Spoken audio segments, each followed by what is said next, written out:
Hi friends, good morning. Knowledge today topic వచ్చేసి intermediate part 2 first year physical world భౌతిక ప్రపంచం. In this lesson main points. అంతకుముందు నేను మీకు పార్ట్ 1గా ఈ యొక్క శాస్త్రవేత్తలు వాళ్ళు కనిపెట్టింది ఈ యొక్క ఫిజికల్ మాకు బేసిక్ స్ట్రెంత్ అనేది నేను అప్లోడ్ చేస్తాను. ఇప్పుడు నెక్స్ట్ పార్ట్ 2గా ఈ లెసన్ మెయిన్ పాయింట్స్ అప్లోడ్ చేస్తున్నా.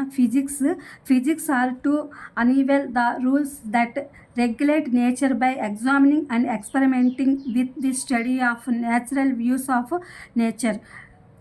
Basic strengths in nature: the strength of gravity, electrical magnetic strength, the central strength of the prevalency, vulnerable nucleus strengths are considered as basic strengths. The strength of gravity: the attraction between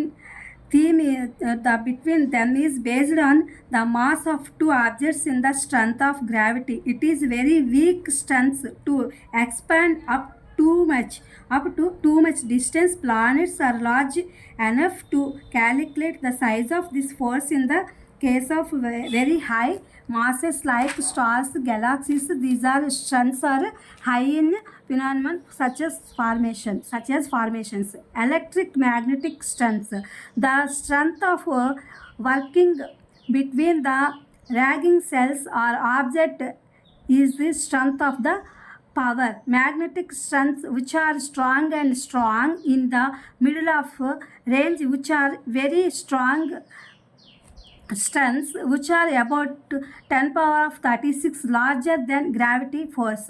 The nucleus strength of the prevalency: these are the form of nucleus cells in the nucleus of protons, neutrons, which are the formed able strengths of nature. The basic strengths in nature are strong in than all of the nucleus 10 power of minus 15 meters are fully responsible for nucleus as stability. Vulnerable nucleus strengths: some that occur in the nucleus beta. These vulnerable nucleus will appear in some specific nucleus such as decay, which are the nucleus of the nucleus which is the weaker than the electrical magnetic force 10 power of minus 15 meters. The most nonsense that are in order. Eternal physical phenomena or certain physical constellations that control different strengths in physics are stable in any process, such as central or eternal or eternity rules.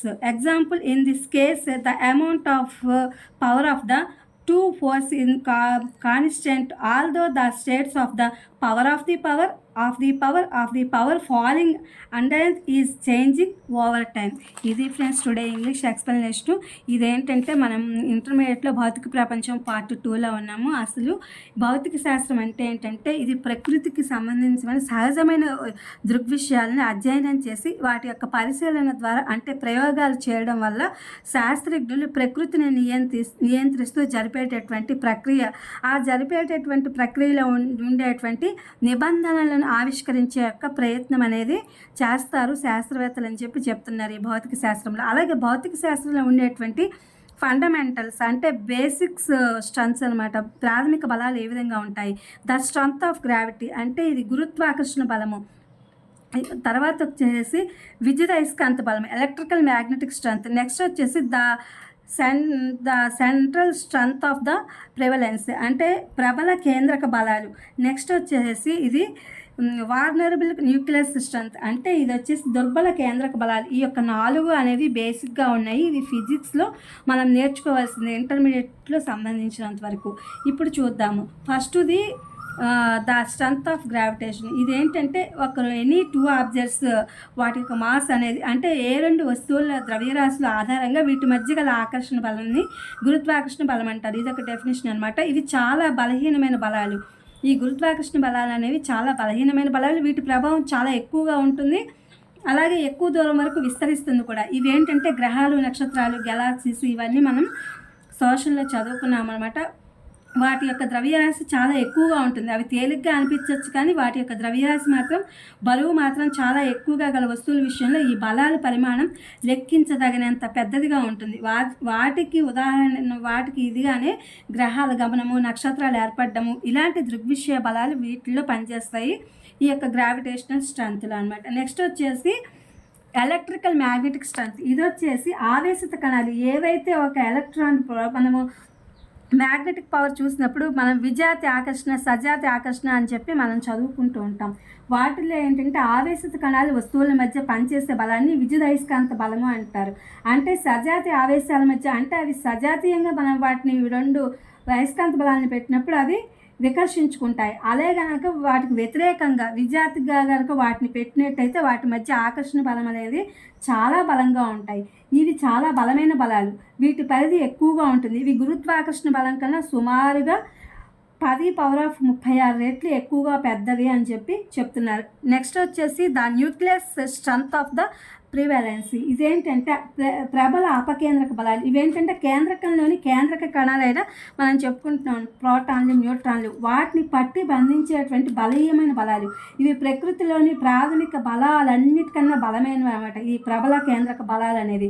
ఇవి విద్యుత్ అయస్కాంత బలాల కన్నా దాదాపు 100 రెట్లు బలమైనవి. ఇవి కేంద్రక ఆవేశంపై ఆధారపడవు, ఇవి వేటిపైన ఆధారపడవు. ఇవి స్వల్ప వ్యాప్తి గల బలాలు, ఇవి వ్యాప్తి చెందుతాయి. ఈ బలాలు అనేవి వ్యాప్తి చెందుతాయి, ప్రబల కేంద్రక బలాలు. ఇవి సుమారుగా 10⁻−15 మీటర్లు కేంద్రక స్థిరత్వానికి ఇవి పూర్తిగా బాధ్యత వహిస్తాయి. ఇవి వాటంతట అవే అవి ఆ కేంద్రక స్థిరత్వానికి, అంటే అవి వ్యాప్తి చెందడానికి వాటి యొక్క పరిధికి అవే పూర్తిగా బాధ్యత వహిస్తుంది అనమాట, ఈ యొక్క బలం అనేది, ఫోర్స్. నెక్స్ట్ వచ్చేసి వార్నబుల్ న్యూక్లియస్ స్ట్రెంత్. ఇది దుర్బల కేంద్రక బలము.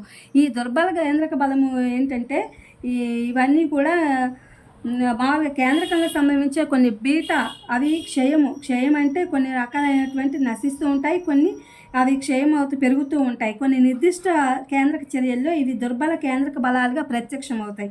ఇవి ప్రబల కేంద్రక బలాల కన్నా, విద్యుదయస్కాంత బలాల కన్నా బలహీనమైనవి అనమాట.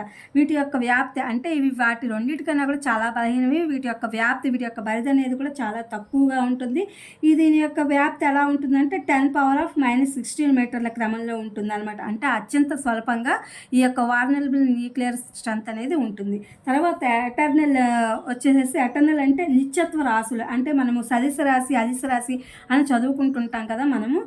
వాటిల్లో భౌతిక శాస్త్రంలో విభిన్న బలాలను నియంత్రించే భౌతిక దృగ్విషయాలు లేదా కొన్ని ప్రత్యేక భౌతిక రాశులు. అంటే ఏదైనా ఒక ప్రక్రియలో మార్పు లేకుండా అవి స్థిరంగా ఉంటాయన్నమాట, ఆ యొక్క రాశులు స్థిరంగా ఉంటాయన్నమాట. ఇలా ఉండేటువంటి వాటిని నిత్యత్వ రాశులు లేదా నిత్యత్వ నియమాలు అని చెప్పి అంటూ ఉంటారు.